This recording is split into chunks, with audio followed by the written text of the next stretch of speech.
Welcome, everyone. You are listening to and perhaps watching Not Sauce for Work. I'm your host, Pease Delarize. It is Super Bowl week. We have a ton of stuff planned. We have a triple interview feature because since it's Super Bowl week, we are, we're old school guys. We're like old school radio guys, myself and Terry. We want to outsource as much of the work as possible because we have the excuse to do so with the Super Bowl. Terry, how's it going, bud? It's going great. I'm wearing a sweater that is 18 years old. Nice. Yeah, 18 years old. You can actually now have sex with that sweater legally. Yeah, I mean. So congrats. It's funny because when I got the sweater, I probably had sex with it a lot. I know, but we can't really talk about those old days. We'll talk about those days vaguely. But now you can have sex with your sweater loud and proud. Loud and proud. Eagle's here as well. Eagle has been working all week. Again, Terry and I trying to take it easy, trying to have this done as easy as possible. Eagle, how are we at getting our contributors to give us Super Bowl analysis so Terry and I can sit on our ass? It's coming? ? I mean, okay, so to kind of pull the curtain already. Yeah, but to pull the curtain from behind the scenes for our audience here, we're really bad at deadlines. So I asked everyone a couple weeks ago to kind of give me a breakdown of who they think's going to win the Super Bowl and everything, and no one has sent anything in yet. So I've been hounding them all day, and I just reminded them again. So I'm going to keep trying them throughout the show, and if I get stuff, I mean, we can use it. So that's the thing where you have a space, and we built this completely backwards, where we started with content and then started to build infrastructure. So we are basically a company that has a lot of artists and not a lot of business people. Eagle being the business guy, but I still blame you, Eagle, because your job is to produce. It sounds like you failed to produce the content. It's not that I failed to produce it. It's that it's actively in production. All right. Well, so we'll see how Eagle's able to figure that out throughout the show. We got a lot of stuff going at www.hotsauce.ca. Will Powers got his Super Bowl preview out, a surprisingly non-Miami related article. Matt McKenzie wrote on his AEW Dynamite preview. Matt and I actually were on the Jofo podcast promoting Hot Sauce Sports, talking about what we do with those guys. I think we're going to have some cool stuff with them in the future. Terry, you've been on their show as well. They're really good guys. I haven't had the chance to be on the show, actually. We kind of keep on missing each other, and he was supposed to come on ours, and then we're supposed to go on his, and then it just it didn't work. So, but we've always been messaging, hey, you want to come on? It's like, yeah, what time are you doing? Oh, we can't do it today. Like it's just one of those things, So it's always kind of last minute. But yeah, they're great guys that we've been following forever. Even the Jofo, the original Jofo podcast, those two comedians there, the one DJ and the comedian, they're really funny. And Akeem, who's a friend of our show, is also a friend of their shows, and that's how we got connected with them. And great guys, man. Honestly, I watch their stuff. They're the only way I keep up with wrestling, for real. I used to watch it, but now I don't keep up anymore. Listen to an episode in advance because I was lost. I don't know much about wrestling. But they're just cool guys to talk to. It was still fun to drop in either way. Dave Bruno's got his 2026 article. Well, his article about the 2026 World Cup home.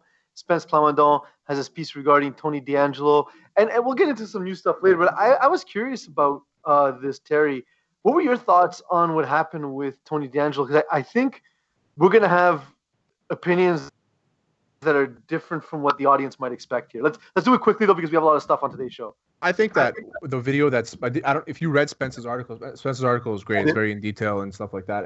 And what he says is that it's basically the truth, is that what his father says in an interview 7 years ago when he got drafted is basically how he was raised to not really be sensitive to a social issue like this, or not really be open to talking about these things and not saying racial slurs because you're used to saying it in the village that you're from or the area that you're from because it's predominantly white or whatever the case may be. So I think Tony D'Angelo just doesn't see anything wrong with what he's doing. And to Spence's point in the article, and I messaged him on the side and we spoke about it, is that it's pretty shitty that there's a human out there that can see this and apologize for being penalized and not necessarily apologize for the act itself. He's like, I'm sorry I got in trouble. I'm sorry I did this. I'm sorry. But you're not sorry for the act and how you made that person feel. Keandre Miller, young kid, finally getting a goal in the NHL, and then he has some, a veteran, a 7-year vet, kind of bullying him around, and then Quiet Shesterkin, the goalie, just knocks him out. You are the bad egg. we're gonna throw the bad egg out the window. That's pretty much what it is. So I got hit with something which I found surprising. Someone who knows my stance on a lot of these issues, who we will definitely not be employing, but I'll get to that later. He said he messaged me as soon as it happened, and he said, "So, what do you think about this?" And without even letting me answer, says, "Hey, what do you think about this?" Because let me guess, if it was Colin Kaepernick, it'd be fine. I said, well, first of all, there's two separate situations. Who said Do I think anybody should lose their rights to earn in a chosen field where they're good enough to work in that field based on their politics? No. Do I think that they're different in that this guy is generally hated and now his play is no longer at a point where even his teammates and the structure around him in a sport that typically doesn't care about this stuff really penalized him in a way that we haven't seen before? No, I don't think it's the same situation. I hope Tony D'Angelo can see what he's done wrong, and I do hope for him as a person that he will get another opportunity, provided that he realizes it's not okay to hurt people just because it's quote unquote the South Philly way, because that's a whole bunch of bullshit. That's the thing. It's like saying it's the whole Louis C.K. has a bit. Well, he was raised on a farm. Okay, but like, what is it like? The farms are the animals racist over there? Like, oh, he's raised on a farm. It's like it's normal. It's okay. It's him. He's raised on a farm. Is it like the cows going blacks? Is he saying that, or is like Jews? Is the cow racist? No. But just imagine the opposite, where like a black athlete or something is pulled over for, I don't know, drugs or whatever it happens to be, and he goes, yeah, but he was raised in the ghetto, so yeah. It's like, his circumstances dictated his. Listen, actions dictate the way your circumstances. I mean, if circumstances dictate your actions, I can understand that to a certain extent, not always, right? There's a lot more people come out of bad situations than live in them. I will say. I waited to see what a lot of our hockey experts would say, because like Spence and the guys from Healthy Scratch, they know a lot more about hockey than we do, and specifically me. So like, I want to see like from a performance aspect what other people. He's a good player. He's a good player. He's a first-round pick.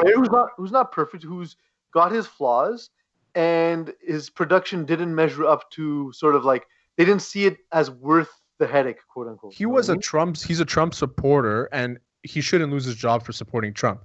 But I don't think that's the case. I think that's not the case. They were looking to move him at the end of last season anyways, and they basically signed him because nobody else wanted him. So they said, okay, fine. And this year they said, you know what? Fuck it. So he's not. Yeah. He's a Trump supporter, and it's not the case this time. I know, but he's a Trump supporter. And last year he was all over Twitter saying this, and this, and this, which is fine. It's your right. You can do whatever you want. And the team didn't really. Obviously, the team was like concerned with the negative publicity that they're getting, but they're not going to cut somebody because he has political beliefs. He's not saying anything bad, but when it's that political belief or whatever however you're raised starts affecting other people on the team, then that's where you fall in, and that's where you're like, you know what, fuck this guy. We don't need him anymore. Terry, but he's going to play in the NHL for another 10 years. I'm telling you this. Yeah, he probably will. Which again, like as long as he can produce, and hopefully if he can act like a better person, just at least more professional as a person, I don't have any issue with a dude earning. I never want to take money out of other people's hands. That's my own. That's sort of my guiding principle. Terry, you have an article coming out, and you have Weekly Sauce coming out as well. So what's going on in your world? Weekly Sauce tonight. Alex and I are recording with David Bruno, actually, so we're going to be talking some EPL. We'll be recording right after this. And next week we got Ben Cahoon coming on, so that's going to be pretty fun. Yeah, that'll be fun. That's a bunch of Alouettes we've had in a row. We had Jean-Samuel Blanc, who's currently with the Alouettes. You and I had David Sanchez the day after. We have John Bowman on tonight, and then next week we have Ben Cahoon. Calvillo said he's ready to come on, so we're just trying to book a time for that. And fuck, we're making moves, boys. Yeah, it always feels like, you open a door and then like it's just easy to get access. Like the TSN door open for us, and we get a lot of dudes. And then the Alouettes door. So like it's kind of cool. It helps us grow our network. We're super happy and super thankful for anyone who gives us their time.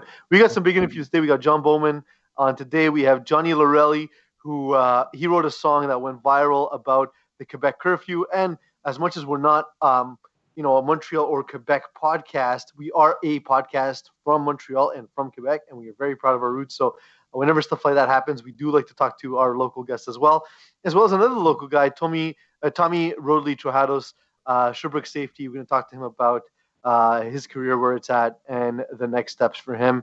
And we're going to talk Super Bowl with all these people too, because it is the Super Bowl show. Guys, it's going to be a weird Super Bowl because we're in lockdown, we're in quarantine. All of us have our parties we go to on a yearly basis. I usually your house. Yeah, exactly. So like, I get invited every year to your house and I don't go. But yeah, so like, the thing is, I never judge that because some people have, like Terry, you've had party you've gone to for a long, long time. Yeah. Like everyone sort of has their plans literally set in stone for years out in advance. What does quarantine football, like Super Bowl, mean for you guys? Like, for me, it's just going to be like where I normally prepare a giant spread and have all this stuff. It's going to be my wife and I, way too much beer and takeout. I think that's going to be the same thing for me. I think we're going to, save the cheat meal for that day. Maybe, I haven't spoke about it with the lady yet, so we'll see. But I think that's what I'm aiming for. Just like a 6 o'clock cheat meal, end it early. Don't go past 10 o'clock. That whole thing. Avoid a poutine at all costs because I'm trying to cut those out. I ate too many last year, and so it's gonna be a tame Super Bowl year for me. But beers will be on tap. That's for sure. I'm going to do some nuggets and wings, have some Mike's barbecue sauce available to me. I have the ghost pepper bourbon one, which I got to go through, so that should be pretty wonderful. Maybe order a pizza. The one thing I'm definitely going to miss out on is, for some reason that's unexplainable, either Pease or his wife will get food poisoning and then have to run upstairs and be sick and never see them again for the rest of the night. So I'm not seeing them anyways. I guess it's halfway there. We talked about that, Eags. So like 2 years ago, my wife got gastro and then gave it to me. My gastro actually started, it was one of our first episodes. I had to take an Uber home and I was dying the whole car ride. But the year after, we both got really sick right around the time of Super Bowl. My wife on the day of and me a couple days later again. And we actually thought, like, we looked back and said, hey, like, there's a chance that actually was coronavirus. And we just caught it sort of like in that early area where no one was really talking about it, right? Like, we didn't know. We just got a flu and there was no test back then or anything. So, we don't know. We have no way of knowing that. But yeah, it will be a different year for sure. Guys, we got a ton of stuff on tap, so let's get to it. It's time for the news.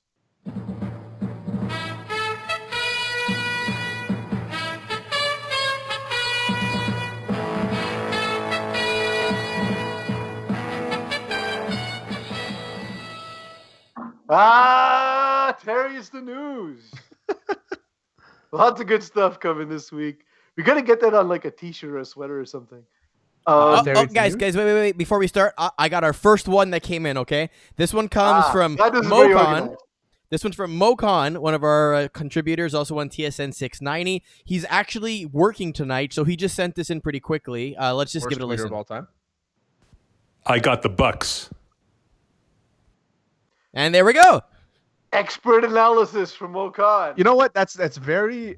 It's tame for what Mo usually tweets. Mo will probably usually say something like, "I got the Bucks because of the jersey color they're wearing or whatever." So it's. I like the analysis. Yeah. Thanks, Eagle. Thanks for interrupting all us. that analysis. As they come in, I'll let you know. Appreciate it. Thanks, Eags. So it's Super Bowl week, as we just talked about. Terry, any bets you have going? I'm going to have about 12 daily fantasy lineups going that day, just to get some extra action on the game. I spent the bulk of my gambling money on Nokia last week, so I'm curious as to what bets are calling your name for the Super Bowl. I'm looking at the MVP odds, and I like Tyreek Hill's options here, but because Mahomes doesn't pay enough, it's like the only one at minus, so I'm not going to touch that. Yeah. The coin toss, the Gatorade color, like I like playing all those like all the basic prop bets. I'll put like $5 on each of them, and that's just I'll just say fuck it for the day and see what happens. I'll always go like with a good odd, like where I can make all my money back on that one bet. You never know. Yeah, I'm doing the daily fantasy thing. I'm waiting to see the fallout of coronavirus to see. And this is the grossest part about all of this, by the way. It's just like waiting to see if there's players at a value or not to pay for players because they won't be available for games is the worst part of this football season for me. It's been the constant reminder, but I'm doing it anyway because gambling. Um, the game itself, and we'll give our picks later on as we're setting up the show. But I'm looking at this game, and to me, the the Chiefs just seem to have all the advantages, but of course the other side of it is Tom Brady and Gronk, and there was a story about Gronk that came out. He allegedly was supposed to send workout videos to Arians on a daily basis, and instead of sending them on a daily basis, he just bought a bunch of different T-shirts and changed out of them and recorded sprints all in one session, and then just like would send them out on a daily basis to Arians. And I was curious to get your thoughts on what you thought about that, Terry. I think it's the ultimate, like, I'm going to work hard for one day and then just work 50% hard for the rest of the time until I have to actually work hard. It's the ultimate coming out of retirement thing, though. Like, name one thing that's like more coming out of retirement than that. It's like coming out of retirement. It's like, I want to do it, but I don't. I've been enjoying myself. So like, let me work hard one day. I know I can get you one day and I'll do it and you take it. And if I get in shit, I get in shit. And that's like, so it's the only thing that's more retirement is showing up like with your fisherman's hats to work, or like with your like entire golf ensemble, like polo, the shorts, the golf, the high socks. If you do that, that's more retirement. But I thought of it from the Bruce Arians part of it. I just figured Bruce Arians was getting these things and was like, I'm not checking this. I'm fucking busy. Like, I'm not checking to see if Gronk did his homework. Like, I guarantee he didn't even send it to Bruce Arians. He probably sent it to one of the coordinators. Bruce Arians, like, yeah, just give me a check mark. If it's done, it's done. Like, I don't care. Because the thing about a guy like Gronk is that, first of all, he just took a year off, so he's probably recovered from a bunch of injuries. So they know he's healthy. Okay, now they're going to be like, whatever shape he's going to be in is going to be in camp. It's not going to be from before that. So they know he's going to be a big part of the offense. They're not going to be like, oh, you're not in shape, Gronk, so you're not going to play. It's just, it's not going to happen. It's like doing the same thing with Tom Brady. If Tom Brady wasn't in shape, he would still be the starter. Yeah, like like those trades were like pending the physical. Those are guys where they're so good, you don't care about the result of the physical. Pending physical. Yeah, pending physical, my ass. Some other stuff came out though. So the positive COVID test, it turns out it's related to the barber who was cutting some of the players' hair. And then reading the article about it, they were saying that the greatest risk to players often isn't their families, and because they themselves are trying to be careful, and a lot of the schooling is done online for their kids and stuff like that. But it's having people who work with the public come in to an otherwise fairly sterile environment, like the barber, guys who are not employees of the team, but who are like daily workers for the team. Yeah. I mean, who's to say that maybe Mahomes gave him the COVID? Yeah. Who's to say one of these guys didn't go to a strip club with James Harden and they got the COVID? Also possible. But like, why are you getting your hair cut for the Super? Like, just why take a chance? Just sort of sit it out. Like, your hair's gonna look goofy for a couple of days. Who cares? Like, Pat Mahomes, I know you got that head and shoulders thing going. It's all right. You're gonna have a helmet on anyway. So like, get your hair. You gotta look fresh for Super Bowl day. What are you talking about? You have all the media presence and everything. You want to walk out in the field. You want to feel good about yourself. You don't want to have that little stray hair. Also, I'm interrupting you because we got more insight coming in from Dave Della Rocca, our graphic designer. This one I think has a little bit more analysis because it's 40 seconds long. So let's see what this one sounds like. 40 seconds. That's not bad. All right. So I had a dream that Rob Gronkowski was the president of the United States and I was his bodyguard, if you can ever imagine that. And the White House was under attack. And I remember Rob getting down on Danica Patrick during this situation, you know. So if I had to pick a team, I'd probably go with Bucks. But I will say that there was a moment in the dream where Rob Gronkowski was saying that it's not like it used to be. So maybe I'm wrong. It's up to you guys to figure out. All right. I don't know. That sounds very plausible. The only part of that doesn't sound plausible is a Duke being the bodyguard, but everything else seems pretty standard to me. Did he give us a pick? in that? Yeah, he said, I think the Bucks, but Gronk said things aren't like they used to be. So maybe I'm wrong. That was his analysis. So that was NFL blitzed with Duke. Yeah, pretty much. The other thing is Duke only dreams sexually. He's never told me about a dream where he's like, and I dropped my phone down the sewer. Well, nobody talks about dreams that aren't sexual, no? But so Duke's my brother, and when we were growing up, he would like literally tell me about his dream every morning. Oh, and nice. every morning it was sexual, and usually he was an animal. So he was like a lion having sex with a turtle. He would remember his dreams? Yeah, like almost a daily basis. See, so, I have dreams where I remember remembering them, and then I'm forgetting them as I'm remembering them. Yeah, that's a typical thing, yeah. It's fucked up, no? That's your brain protecting you because you probably dreamt some crazy shit. Probably. Yeah, I got a fucking vivid memory. I will say that. I do not.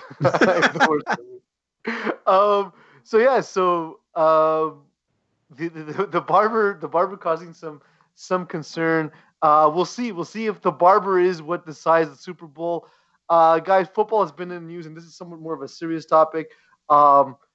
Two stories kind of came up. One broke last week as we were preparing for the show. We didn't really talk about it because we were sort of waiting for the details. And our show is a midweek show, which is awkward for a lot of reasons, and that's one of them. Is we kind of tend to tell the stories either before or after they happen. But Chad Wheeler, barely even an NFL player. He played 66 snaps this year. He beat his girlfriend within an inch of her life twice. The grossest part of the story for me, Terry, I don't know if you saw this, was after the second time when she came to and dragging her bloody body to the bathroom to sort of clean herself up. He looked up from his bowl of cereal and said, "Oh, you're not dead." So Chad Wheeler is he's saying he's innocent. At least that's with the his. Well, his he's saying plea. he's saying he's not guilty. Right? Sorry, yeah, that's it. He's not saying he's innocent. His plea is not guilty. Eagle and I, of course, speculated because of his bipolar disorder. His legal team might be trying to build a defense of guilty by, plead down eventually to guilty by reasons of insanity or temporary insanity. The thing is that being bipolar is not an excuse for what happened. It may or may not be part of the reasons that it happened. Whatever punishments he will get, he absolutely deserves. But I think similar to the story we talked about in hockey for different reasons, obviously with Tony DeAngelo, but there are things culturally that need to change. These guys work in a violent industry, and look, we know a lot of them. Terry, Marco Briette's the nicest dude in the world, but unfortunately, that's not always the case. You're raised sort of to be a prize fighter, and a lot of times the violence comes out in times where it's least appropriate, and it's awful to see. It's awful to see, and I think the NFL and leagues that largely sort of, they do absolutely profit on the violence. It's part of why we watch. They need to invest, I think, in the mental health of their athletes to try and prevent those closest to them from getting hurt, which Absolutely. is what I got. Absolutely. I think it's sad we get to this point, and we don't want to, as much as we want to vilify this guy, and, I don't want to give him a name or whatever it is, because what he did was pretty disgusting. But at the end of the day, you get to a point where what's going on with him to why he did this. She needs to get away. Obviously, the punishment needs to fit the crime. Absolutely. But within that punishment, there needs to be some help there. And I think that we're not going anywhere as a society if that doesn't get fixed. And I think it happens a lot more than we hear. And it's only because he's a professional football player that we heard it. But it's probably happening on the street you're living on right now. And that's what we have to realize. Oh, for sure. And I think that that's a one way that these leagues can lead.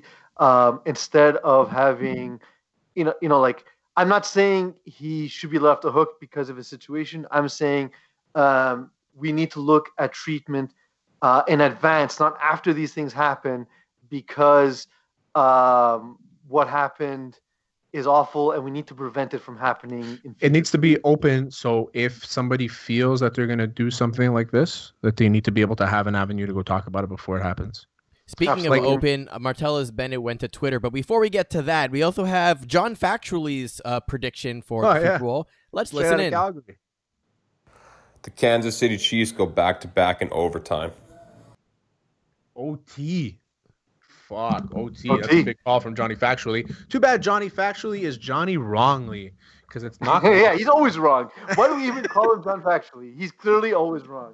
I feel like they don't really get the idea of when I said I wanted their pick and analysis of the game, because I mean, it's the most hot sauce sports thing ever. Is like everyone's super busy. Eagle, fuck off. Here's my pick. So it's yeah. Back to Martellus Bennett. You mentioned Martellus Bennett. He came out with a series of tweets. Of course, the super aggro section of NFL fans, were quick to jump at a bunch of different things. But this is a guy talking about his personal experience and saying that, hey, I'm not the only one who's had this experience. Some people have had great experiences, but a lot of people have this other experience that nobody talks about. And this is how it can affect and derail someone's life. Terry, when you see that, to me anyway, it speaks again about getting these people help on the front end, knowing that they're going to experience some difficult times in their lives because of the nature of their employment. What did you think when you saw everything you saw? When I saw with Martellus Bennett, what he wrote, I mean, what I saw, I mean, the first thing that stuck out to me, because I'm a douche, is John Kitna and Tom Hanks, nicest guys in the world. Great comparison. Mm-hmm. And then the rest of it kind of kicked in, where the rest of it is like the part that stuck out to me the most is something that I've been saying for a long time, and I agree with, is that these guys, they think that the players they're in the locker room with are their brothers, but they're only their brothers for 20 weeks out of the year plus training camp or whatever it is. You know what I mean? They're not their brothers in the off season. They're not their brothers when they retire. They weren't their brothers before because they didn't know them, obviously.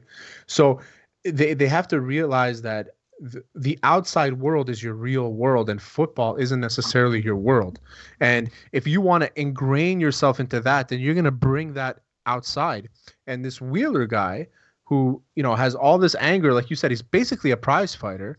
He's keeping it. It just reminds me of War Machine. I don't know if you know who War Machine is. He was a UFC fighter, and he was dating a porn star, Chrissy Lynn, and he beat her. Crazy. And he's the type of guy where there's a whole documentary on him, and it's crazy to me how like he just couldn't turn it off. And that's the thing, is you have to be able to turn it off, and that's what Martellus Bennett is pretty much saying in there. And yeah, I saw some of the comments, and some people are fucking stupid, man. So, like, just saying, like, some of the comments that I read are so how do I say this, like, insensitive to what happened to the person. Yeah, that's the thing, is when I see that, I want to tell those people, so you're comfortable telling someone you exist only for my entertainment. Like I wouldn't be comfortable with that. I think people are short-sighted when it comes to that. They literally think these are people that they think of as commodities. And maybe, Terry, because we do this and we speak to athletes, and we've known athletes before this, we'll know athletes after this, we know them as human beings. So maybe that's the difference. But I always find it weird to just associate these people as commodities, and unfortunately that's the case. One such case of commodities, and we'll do this quickly because we do have to get to our first interview. Jared Goff, Matt Stafford traded. I saw this, and the first thing that struck me is I feel like the NBA style trades of people making trades to clear cap room and that kind of stuff is starting to become more and more prevalent in other sports. We saw Nolan Arenado being traded along with $50 million just to get him off the books for the future for the Rockies. And we see here Jared Goff moved with picks for Matt Stafford, but really the value there is getting rid of Jared Goff's contract, because they were in absolute cap hell. And Matt Stafford gives them someone who's competent, and maybe I would say the analytics say he's a touch better than Jared Goff. The analytics might say. I mean, I agree. I think Matt Stafford is better than Jared Goff. I think Jared Goff is his success, all the success that he's had, is a product of the system that he was in. I think it's great for Matt Stafford. I think Matt Stafford is like the good guy in the league that we kind of wanted to. We always want to root for, but he's kind of stuck in Detroit, where it's Detroit. Like nobody's gonna do well in Detroit, and they made Barry Sanders and Calvin Johnson retire early. They're the only franchise I think that has that on their record. How bad are you?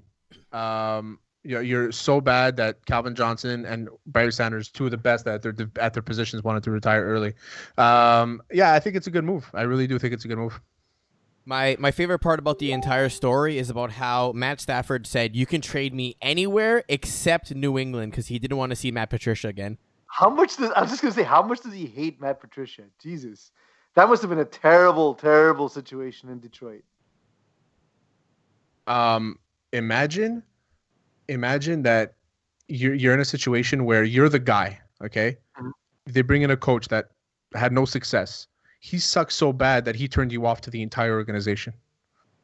It's like working someplace and you've been there. You're like the star employee, right? You've been there. You've been making the company tons of money. They bring in a new CEO, and the guy's a dick. He just shows up. He has this beard that he can barely keep tame. He has these oversized sweatshirts that make him look like a douche. He probably eats all the nuggets at the cafeteria. He just does everything to annoy people. He's the guy, last one in, first one out. I don't know if these are true of Matt Patricia, but I'm just trying to compare it to like an office scenario. Like he's the guy who you catch reading all the employees' emails, and then you confront him like, hey, you can't read our emails, right? And he'd be like, oh, I don't know. Well, I mean, I don't know. That's what I'm just pissed off Stacy didn't invite me to the barbecue. Dan Campbell's the type of guy that like goes to the mailroom and waits for the emails. Yeah.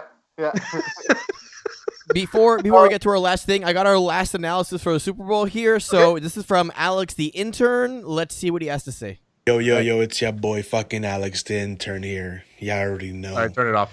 Turn it off. All right, let's wrap it. So let's get to the interview with John Bowman. John Bowman, basically, whether or not he's a CFL Hall of Famer, he is a Hall of Fame Montrealer. Just a great dude. Has had a great year, and he's played. Has he played his entire career, his entire CFL career in Montreal? Has he not? CFL career in Montreal, but he played for like some semi-pro. But I want to hear Alex's. take. We have. I know. We're just the Kansas City Chiefs will win the Super Bowl, but it's going to be about razor thin margins. I think it's going to be by either 3 points or 7 points, but it should be a really good game. So he's taking the Chiefs. Razor thin, 7 points. Razor thin. Razor thin. It's the thinnest of 7 point. Covering the spread is razor thin.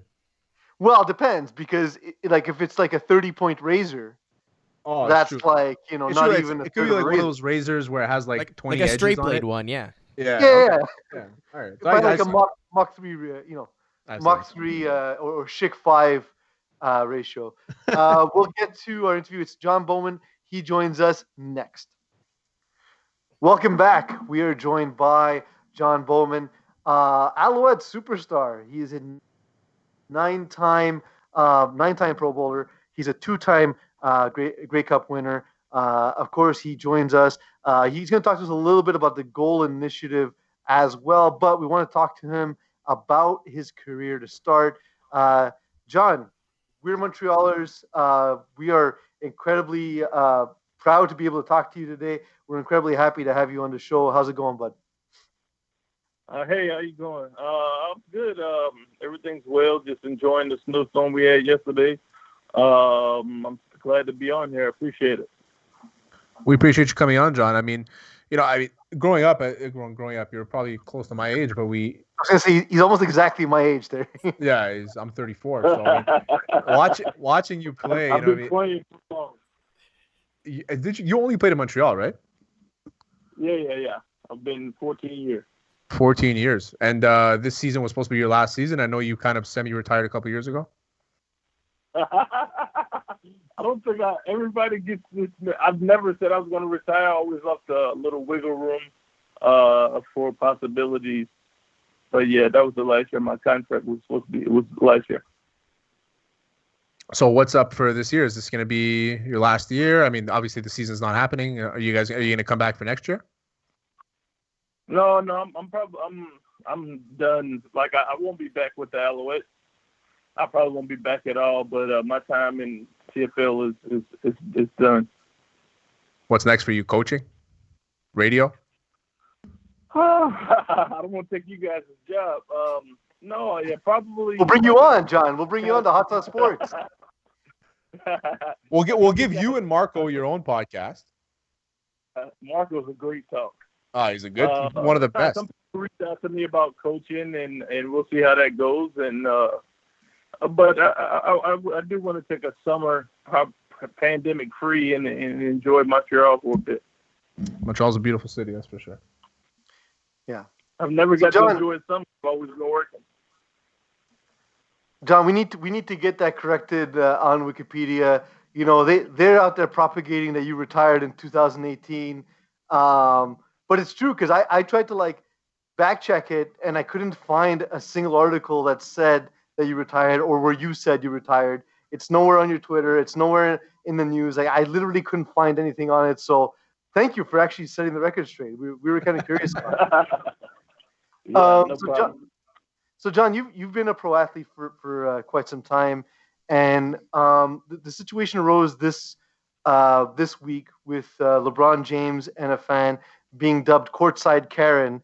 I've always had the belief that just because you paid for a ticket, it doesn't allow you to be. You're not paying for the right to be an asshole on this, on either courtside or in the stands. What are your feelings when you see that reaction? What's your take?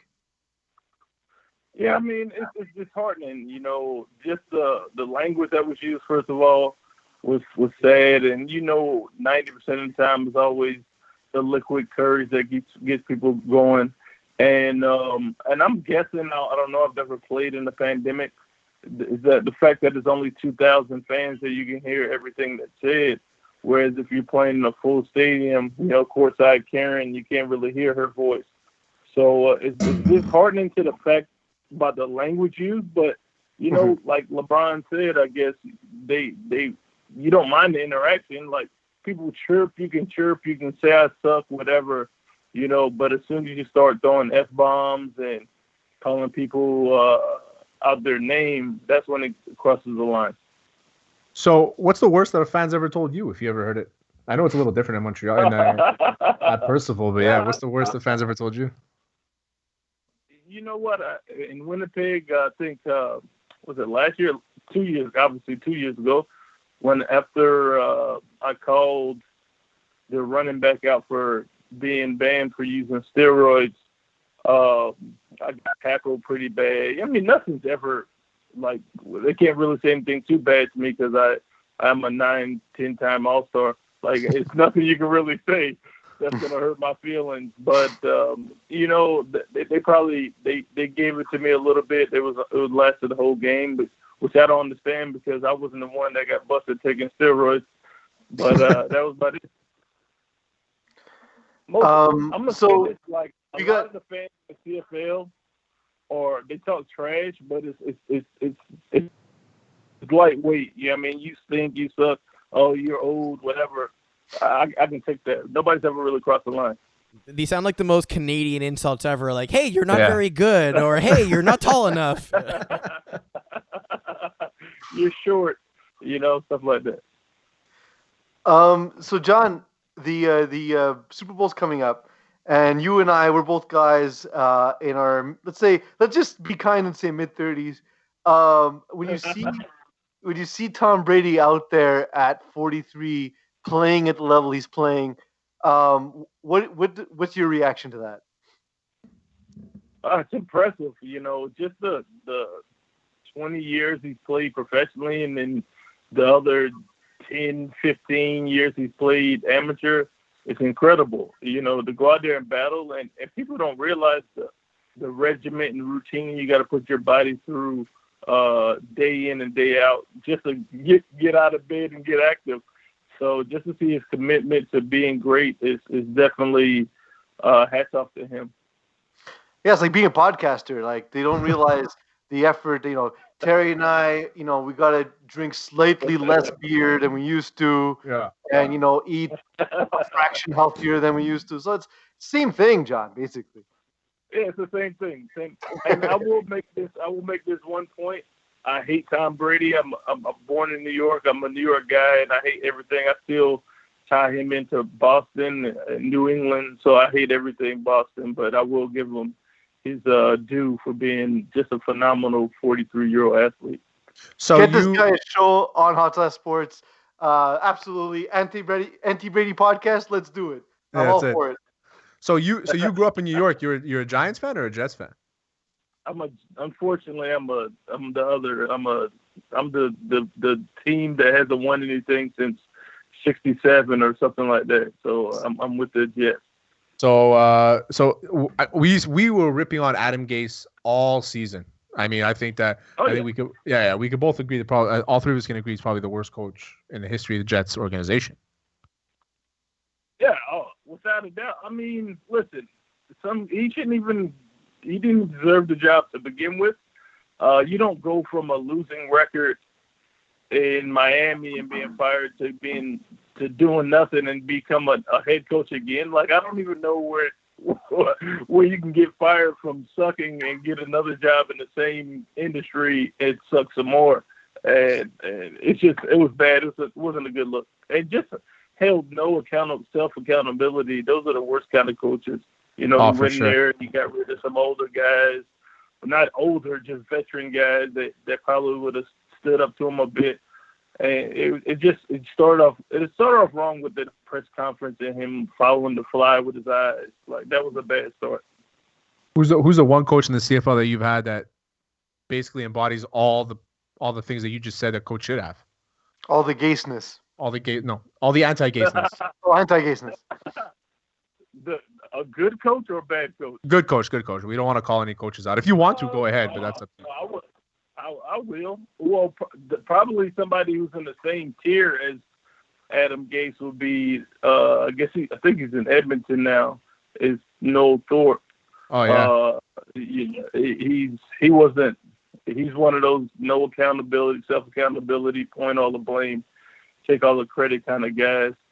And the guy who I owe all my achievements to, he's no longer coaching the CFL, is Mike Sinclair. Mm-hmm. You know, he taught me how to pass rush and what to look for and all this kind of stuff. So we had Davis Sanchez on last week, and he's a great guy. First time we met him. Now, DBs are a little weird, right, compared to D linemen? Yeah. Sure. Yeah, for sure. I mean, D linemen, they're the type of guys that, like, you go to a buffet with. The DBs are the type of guys that won't pick up the bill, right? That's the way I see it. You hit the nail on the head. Now I'm saying this because Marco converted to a DB, and Marco's probably the cheapest guy I know. He still had the quarterback in his heart, though. He wasn't a DB. He wasn't a DB. Well, Marco's the cheapest guy I know. So how many times did he bail on the bill and not pay? Marco, I don't know. I never considered him a DB because first of all, he's a slash. He was a quarterback. He played linebacker for us a couple games. He played safety. So he was never really a true DB. And I didn't meet Marco in his college days, so I don't know what the cheap Marco is. But I met Marco. He was already making lawyer money and ex-wife money, I guess, and CFL money. So he's thinking about. We made sure he paid his part. He was making ex-wife money. That's funny. I like that. So, John, you mentioned you're from New York. Are you from New York City itself? Yeah, I'm born in Brooklyn. Okay, you're born in Brooklyn. So I have a couple of questions for you, and they're pretty important. This is Super Bowl week, so we got to get this kind of coverage, you know. And we have a guy who played the game, so we need to get these important questions asked. The first one I got to ask: when you're looking for a single slice of pizza, Montreal or New York City? New York. New York. All right, I'll actually give you that one. I'll agree with you because I think Montreal's pizza by the slice. I feel like it's fallen off in the past, so I'll give you that one. There isn't any good pizza by the slice in Montreal. But before I answer the bagel question, the pizza by the slice in Montreal they renamed them to New York Slice or whatever. Yeah, exactly. They making you seem like, hey, this is just like New York. So I'll give you New York for the slices. Yeah, there's like that. I gotta give you an easy one. Kid. The first one, John. I gotta give you an easy one. So yeah, I gave you the pizza. So bagels. Bagels. Yeah, I'll say Montreal. Yeah. All right, I'm a big Montreal bagel guy. I find the New York ones too doughy. Yeah, I agree. My boys down in St. Peter's, they make a great cinnamon raisin. Oh yeah, that's a good one. Yeah. See, that was gonna be my follow-up question of whether it's Vita or Fairmont, but you just answered it, so we're good. Yeah, I'm a Fairmont guy. John. Yeah, I like Fairmont bagel a little bit better than St. Peter. St. Peter has got like the gimmicks in it, you know, like all the different like cinnamon raisins, great. But if you want like a pure just a sesame bagel, I think Fairmont's like your go-to. Mine is wherever Eagles picking them up is my bagel place. So John, the last one about like the comparison is pastrami, New York pastrami or Montreal smoked meat. Oh man, like I don't want nobody to get upset. First of all, they're both delicious. They are both delicious. So I like it. Whatever you want to say, we're splitting hairs there, but I'll go with New York pastrami. Although I'll say that with reverence, the smoked meat is delicious.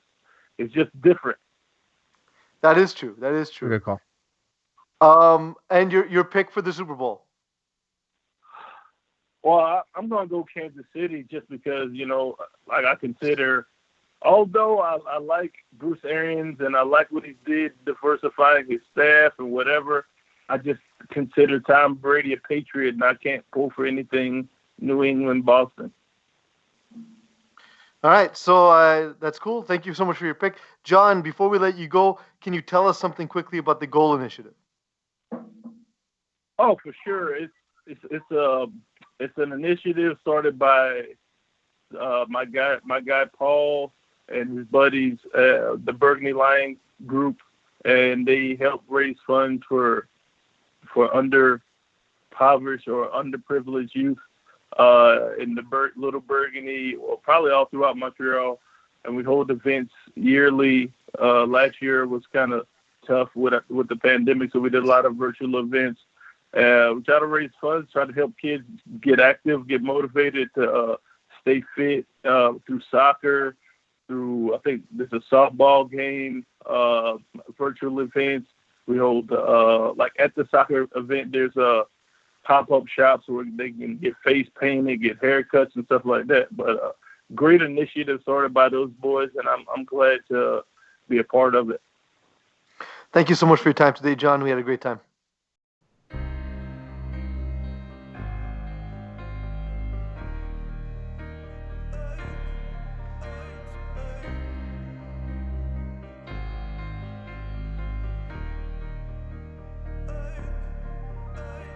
Holding on to hope, but it's another half-assed lockdown.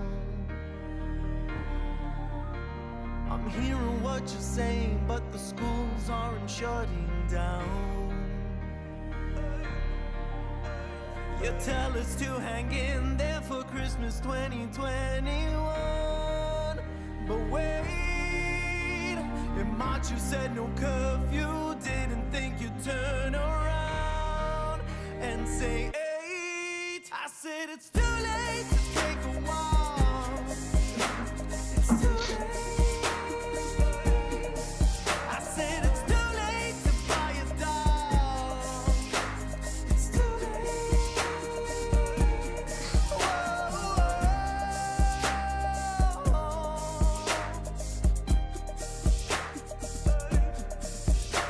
I'm home all day long with my cats, nothing else. I love it. I love it. Honestly, the best part to me is the mug, Crazy Cat Lady, and the pillow. Like I said before, dogs have owners, but cats have staff. Yeah, I think you're the first person to pick up on both of those. So that's pretty awesome, man.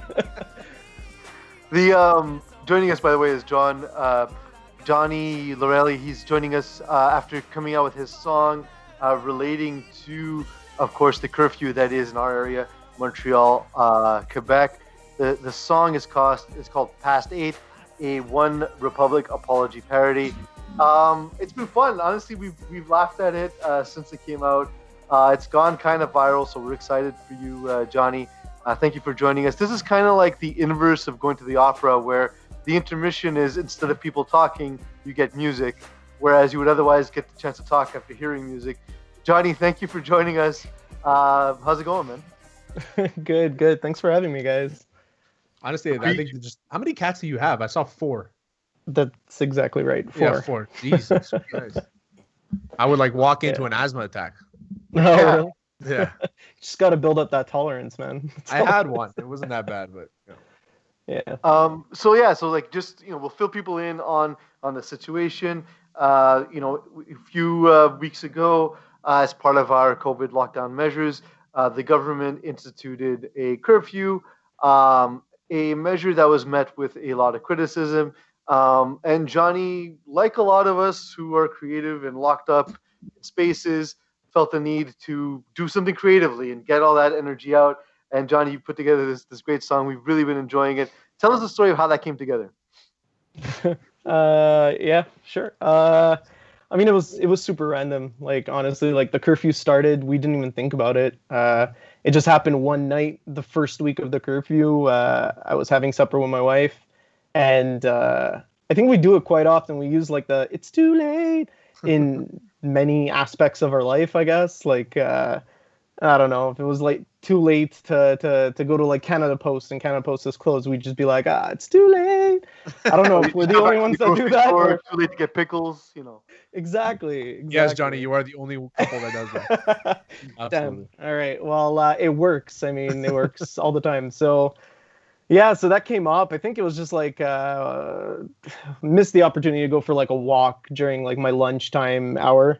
And I think one of us said that it's too late. And then we just started riffing and like saying it's too late to do this, to do that, to buy a dog. And we found that hilarious. And then after... I found that was my funniest. That's the funniest lyric in the entire song, in my opinion. I laughed so hard the first time I heard it. It's ridiculous. Is your wife musical as well, or are you the music guy and she's the creative one? No, she's not music. I'm the music guy, but she helped tremendously with the lyrics, so that was pretty cool. Yeah. Only a woman could come up with those lyrics, I think. A guy would come up with lyrics that would be like, I can't go to the bar, like that stuff. Yeah. No, like we wouldn't even write a song because it's like we can't go out. There's PlayStation 5, so life's good. Yeah, that's exactly it. Honestly, I'm an introvert. I'm just like, I'm good, whatever. Well, that's the thing. Like we won't get into the whole politics of it all, but when the curfew was announced, I was like, bars have been closed forever, so my curfew's been 5 o'clock for months at this point because there's nothing to go do anyway. So what's the difference? Pretty much. Nothing here or outside. Yeah, pretty much. I mean, it was pretty funny. Like, we just started doing that. I did the Timberland voice, like the eight, and I was like, eight. That's hilarious. And then I was like, babe, we have to do this. Like, it's topical. Like, we got to do this now. So yeah, that night we finished supper and I'm like, let's go. We're writing lyrics. So we went in my studio and we started writing lyrics and we got them all done by the end of the night. I noticed that. So how's it been for you? Like, now that you've, it's caught some fire, and especially locally, it's gone viral, and you've been interviewed. I saw on CTV and so on. How's that been for you as a guy who's, tried, for his entire career to make money and gain recognition in the arts? How have you found that experience? It's kind of ridiculous, but at the same time, it's pretty cool. I mean, I had a feeling we had something good, when you're laughing at like your own jokes and everything, like, it seemed like we had something good. We made like our friends and family listen to it, like a few select people. They laughed. They said it was awesome. We should record the video. So we did it. But yeah, I mean, it's been hilarious. I've gotten pretty decent views on some of my videos, but this is like by far the quickest ramp up. Yeah. So yeah, and you know, like getting called by like CTV and Global and being featured on like MTL blog. Sorry. And Hot Sauce Sports, you know. And Hot Sauce Yeah, Sports, yeah. exactly. You're just moving your way up, Johnny. Global, Montreal, MTL blog, CTV, Hot Sauce Sports. Exactly. Creme de la creme, man. Yeah, exactly. So Johnny, my favorite part of the video is you did a thing in the video, and I call this is like, you know, the three of us in this chat right now. We'll be honest, we're not the most sculpted bodies. You know, we got some chunk, and the ultimate chunky guy trying to be a healthy snack is 2 tablespoons of peanut butter. I saw it. I instantly recognized it. I was like, "That's my never go-to." did that, never will do when I'm that, trying ever. to be healthy and it's still delicious. Was that what was going through your mind, or were you just trying to be funny? Trying to be healthy? Probably not. I think it was just it's like the daily like snack, right? You don't have time to like eat anything else, or you don't have anything else in the pantry. It's like, all right, tablespoon of peanut butter. See, Have I've you never ever done the tried peanut butter. the peanut butter surprise? Do you even know what it is? No. I don't even know what that is. Yeah, Peas, what you want to is fill him in? This is a Also, specialty for yours. Peanut butter surprise was after a night of drinking back when bars existed. After a night of drinking, I'd come home and I'd say, you know what? I've had this great night. How do I end it? I got to give myself a special treat. I call it peanut butter surprise. What it is you get your peanut butter out, you get some chocolate chips, you dump the chocolate chips into the peanut butter, and then you fish them out with the spoon. The surprise is when you don't remember any of this the next morning and you find chocolate chips in your peanut butter. Nice. Yeah, I'm more of a scoop Nutella kind of guy. I say I can't do Nutella because it'll kill me. Why, you're allergic to hazelnut? I am allergic to hazelnut. Well, then just sucks to be you. Sucks It to does. be It really does. Yeah. So I'm not a peanut butter guy. I can't like a peanut butter. I can only have it in like shakes. That's the only time. I'm obsessed with peanut butter, honestly. Same here. Love Could it. have it with anything, anytime I of the day. get it, but it's not for me. I don't know. I don't know. I guess it's the consistency. I don't know what it is, but it's really not for me. Actually, Peanut I've butter been- on like bacon cheeseburger too. Delicious. oh yeah, I've had that. It was like I think the Elvis Gratin was at Belle et Boeuf, and then they Yeah, la Belle et decided Boeuf, to, yeah, and then they just decided to take it off the menu. It was the best burger there, honestly. So it's peanut butter with bacon. There was Yeah, bacon. peanut- There was even banana. What? Yeah, because you get like the extra salty and the extra sweet. Yeah, there was. It was- was I really had- messy. Even I the mushroom did- one I- was very messy. At La Belle et Boeuf, I did the Chris Cardiac. I did the whole thing, Oh, and man. they have like dough on it, and it wasn't peanut butter, but it was so good to add to it with the sweet. It was unbelievable. True story. Do you know what on my Instagram, Terry? Do you know that's my first picture? That's the first picture I ever posted on Instagram. Was you eating that burger? No way. Yeah, and my wife and I looked at it the other day. I was with you. Yeah, it was after our other podcast. Yeah, they didn't want to give me take a picture because I left a couple like a little piece of bread on the table on the plate. So I took the Pepto Bismol and got the fuck out of there. Oh, that's So not Johnny, bad. what can you tell us about your career as a musician and what's on the horizon for you? My career as a musician. Yeah, I mean, I guess I've been in and out of bands like since my teenage years. I haven't been in a band in a while, but I have like my home studio set up. I've been basically studio engineering for 15 years. I don't do it full time. I have like my typical 9 to 5 gig, but I always do it like on the weekends, whenever I want to be creative by myself, work in the studio or work for other clients, mix, engineer, produce. Yeah, just been doing it for a really long time.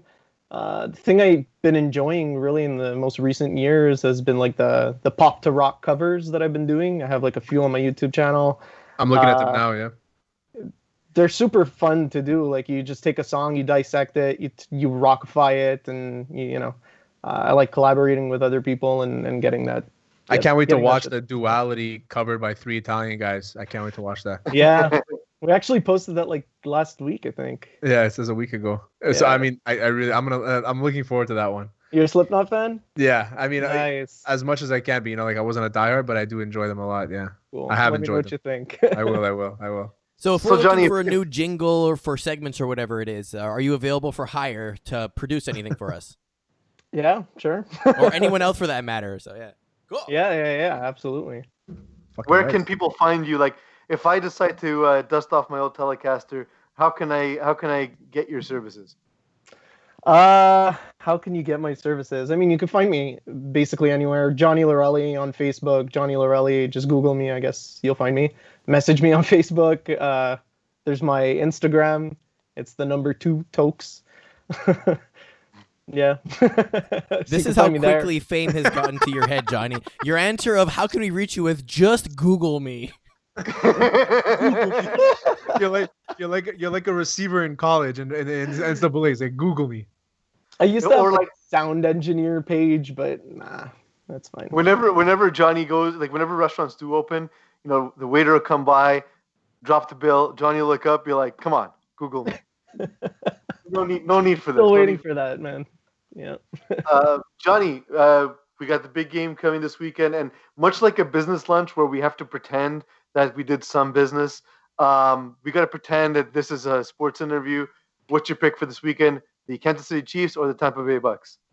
I don't watch. You need a pick anyway. It doesn't matter. So Bucks, sure. There we go. Tampa Bay Bucks. You heard it here first. Johnny Laurelli's official pick. Johnny, thank you so much for joining us. We've had a great time. Do check him out. Johnny Laurelli is the YouTube page at 2Tokes on Instagram. Do hit up the song. I must have hit it up 3 or 4 times today as we're preparing for the interview. It's been a great time. Johnny, thank you for joining us. Thanks, guys. Thanks, Johnny. Appreciate it, buddy. Talk to you soon.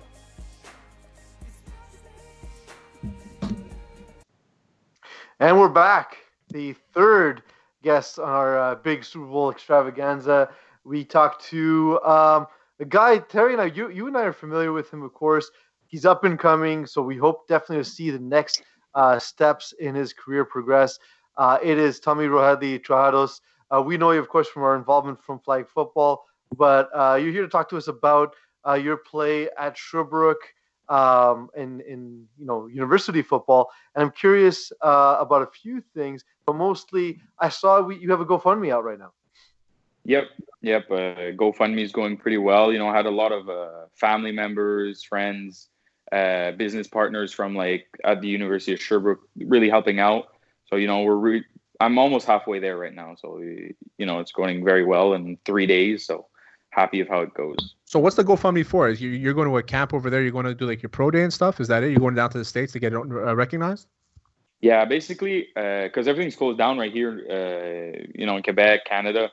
There's no really gyms. You could see that this is a gym where I work out every day. It's my parents' place. What I want to do is go down 6 weeks to the States. I don't know the place yet exactly. There's Ohio, Florida, whatever. It's 6 weeks of training. I'm fed. I have a hotel room or a dorm, and they train me. There's massage therapists, a bunch of things. So 6 weeks, and at the end of 6 weeks, which probably would end of March, I'll have my pro day. And because what advantages me in the States is there's some non-official NFL scouts that could be there, and they could time me and all that stuff. So and at the same time they'll film my pro day. Now here in Canada we can't have a pro day because everything's closed down, so it's gonna be tough. So this is potentially to get either just recognized and to get it or to get into the combine, right? The NFL combine. The NFL combine necessarily because it's canceled. It's a lot virtual. What I heard is they're going to have interviews, but no testings and all that stuff. Even the guys from the top schools have to have their pro days and send it out. But at the same time, their pro days, NFL teams could be there, so it's it's advantages for them. So Tommy, given that everything that happened, obviously, COVID-19, something we've all been talking about. We're familiar with the words quarantine and lockdown in a way we never thought we would in our lives. But given everything that's happened and given that the end of the season was canceled for youth sports and is canceled for the moment anyway, how has that impacted you and other athletes in your situation? Personally, it's terrible to not have a season, especially my fourth year, going into my draft year. It's that I'm kind of an underdog, so I needed that fourth season to really dominate and prove to everyone that I belong in the league. So it made it tough on me. It made it tough on all the rest of the teams, and I know all the other athletes. It's training, our passion. It's some of us like myself. It motivates me to go to school and stuff like that. So it's like a roller coaster of like emotions. A lot of people like go into depression and stuff like that, and it sucks. But like really, staying together as athletes, especially as a football team, we're a lot. So we have our team meetings and stuff like that, so we could stay in touch and make sure everybody's doing well. So that's how we manage it, I think. Physically and mentally. So how did you get? So you got this invite though to this pro day. So how did you get the invite? Well, basically, when I went down to the Tropical Bowl, there was What's like that? this. It was it's basically the bowl down in Florida, Orlando. Top guys from Division 1, 2, 3, HBCUs, NAIA, JUCOs, and a couple of Canadians. So there's myself, a guy from UDM, Ottawa, and Manitoba. So we were 4 Nice. Canadians. There was a couple more invited that didn't come. And it was 2 days of practice and a game on Sunday. And I think there's 24 or 26 NFL scouts that were there, plus a couple of CFL scouts that were also there. They're just there to check out, top guys of every school and stuff like that. So, it's like the Reese's Senior Bowl, but it was on a smaller scale, I'd say. And That's then cool. so because they recognize you there, it's kind of like they throw you an invite and you're now. Well, that's it. get There's to a couple of there's like a non-official combine that's happening in Indianapolis. It's like for smaller school guys. Yeah. They invited me, and it basically gave me the idea to go train down in the States and take really advantage of the opportunity. Like when I was in Orlando, I had 2 teams talk to me. So there was on the CFL side, there was Calgary, and the NFL, like the Colts reached out to me by email. Really like small talk kind of thing, fill up a form. But it opened up some doors and allowed me to see that, like, I want to be able to try to shoot my shot for the NFL. Absolutely. And so I think a pro day in the States will really advantage me, for my career. And also, like, training with Americans really influences the CFL to, like, think, okay, this guy's serious and all that stuff. Absolutely. How does it work from like when they try and teach you stuff? Do they like throw a playbook at you, say you have 6 hours to learn it and then get on the field and execute, or?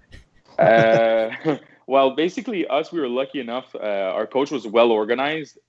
He sent us the playbook like 2 days before we came down. So I was able to check it out. It's like, they don't go into deep, like complicated plays. Keep it simple. Cover 1, cover 3, cover 2, maybe some cover 4 here and there, a couple of blitzes. But what happened is the coaching staff had to change throughout the process of like the week. So we kept it at 1 play. Like our defense played cover 1 the whole game. So nice. It was really, really simple. It allowed us to like play fast and physical. So Yeah. and that was it. And that's more your game too, fast and physical, right? Yeah, exactly. Playing fast, physical, really going into like, I like playing some complicated stuff because it advantages me because I feel like I'm a good football IQ, but at the same time is like, you're sure not to make a mistake. So you're not scared. And so especially in front of NFL and CFL scouts, you kind of become hesitant and stressed out. That calmed everybody down. I don't know, Tommy, because I know in flag football, I caught a touchdown. You were right in front of me. So I'm just saying, maybe I can make the NFL. Same thing. I'll give you that one. I'm just saying. I remember this 4 years ago where you're like, that never happened. Tommy, I have a quick question. We had John Bowman on the show earlier from the Alouettes, and Terry alleged that D linemen are awesome and DBs are cheap. So how likely is it that Tommy Trohatos does not pick up the tab? I think that it's kind of, I think it's true. To be honest, I think it's true, man. Where we always try to get away with some stuff, so why not? DBs are fucking sneaky, man. You guys are all like all the same. We're all sneaky. We like pulling the jerseys, jamming at the line when you're not allowed. Yeah, you hang out back there. You're just chilling until all the mess is done, and then you try to pick up the shit. Like I know where you guys were. Exactly. Yeah, we're scavengers, man. Yeah, that's it. Especially safety. Basically, if you're an NFL scout, you hear Tommy Trohatos is cheap. And you're like, that guy's got to be good safety. It has to be good safety.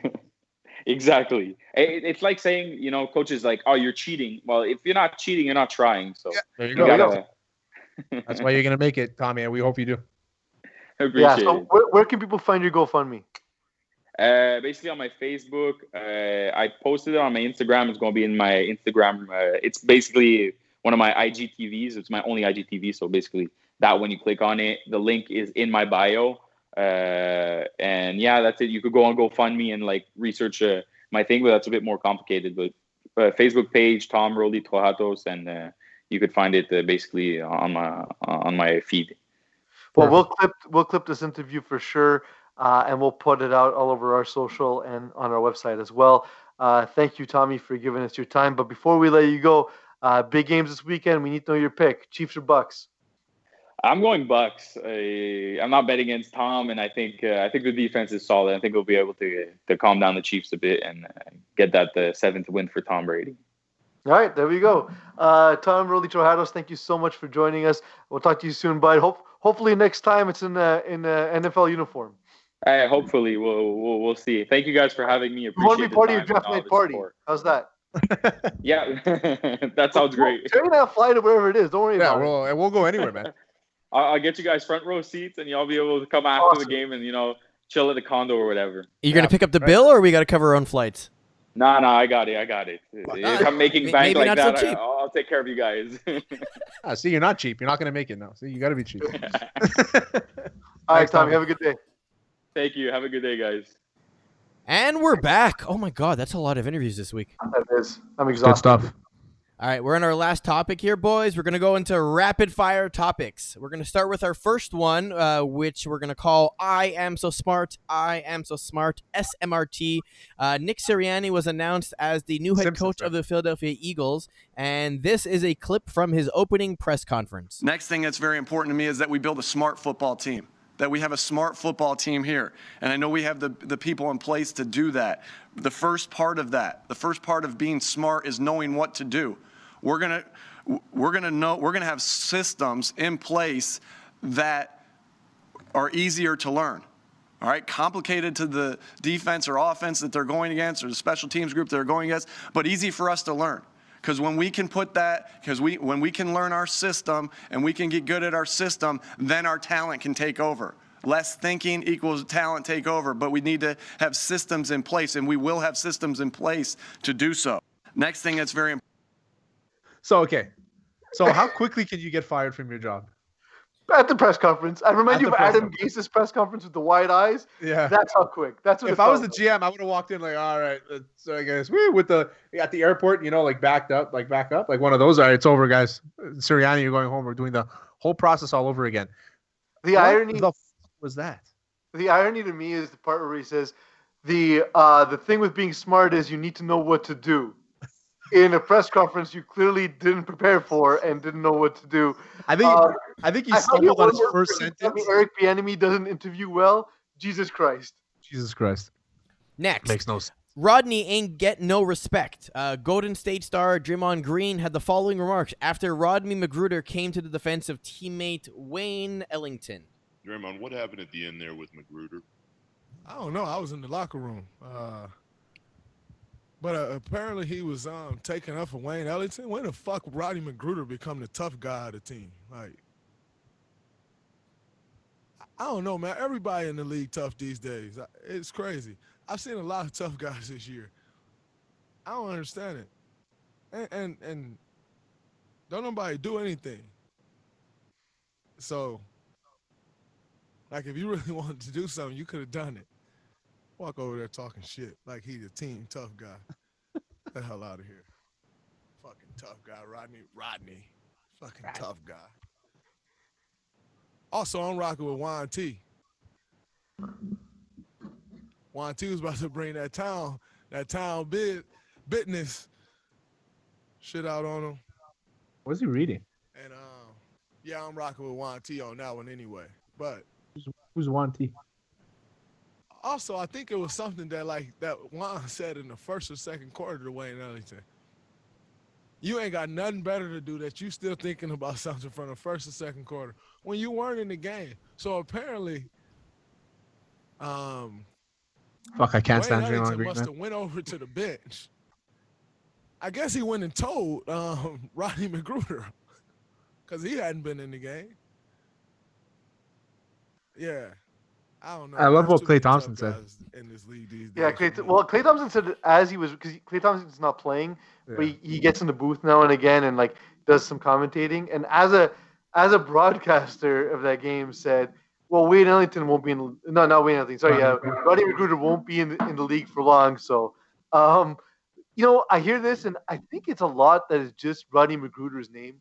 Like, it feels like that's underwear you buy at Costco, right? Like, I bought, a six-pack of Rodney Magruder. It's a little too tight, but whatever. It does the job. Dad underwear and socks. How many Rodney Magruders do you have on? I got to put 2 on. I always double up. I double up my Rodney Magruders. It's like your mom gets you Rodney Magruder underwears for Christmas, So what's more disrespectful, when he just says Rodney, or when he says you weren't even in the game? I think the fact that he's making fun of his name, the fact that he can associate his name with not being a tough guy, that's the worst part. Because you never see a Rodney who looks tough. I'm sorry. Like, I instantly get Rodney Dangerfield and I guess Rodney Magruder. Next, riding shotgun. Green Bay Packers quarterback Aaron Rodgers admits that it was him riding in the back of a truck in this viral video coming from Green Bay. Jeez Louise, is that Aaron Rodgers? He's got a case of beer. Oh, nope, that's Bud Light. He's got a case of water. Aaron, keep her moving. And watch out for deer. And the Bears. Jeez. So I never heard the audio. I just saw that. That's hilarious. No, it's Bud Light. He's got a case of water. It's so true because Bud Light is water. But I think it's legal. I have a take.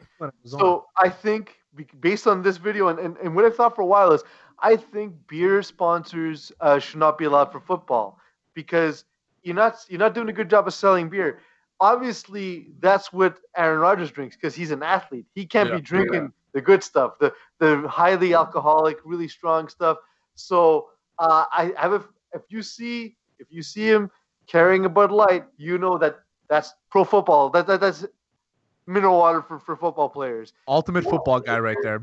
That's like that's like a scene. That's like a scene out of like Varsity Blues with Billy Bob is driving the truck and John Moxon and Lance Harbor on the pickup in the back with Tweeter. Like that's what it reminds me of. It makes it hard to hate him though, right? At that point, after that scene where he's showing the Bud Light, he's like, "Hey guys, like I'm here." It's also in Arizona. It's legal to sit in the flatbed, so it might be legal in Wisconsin too.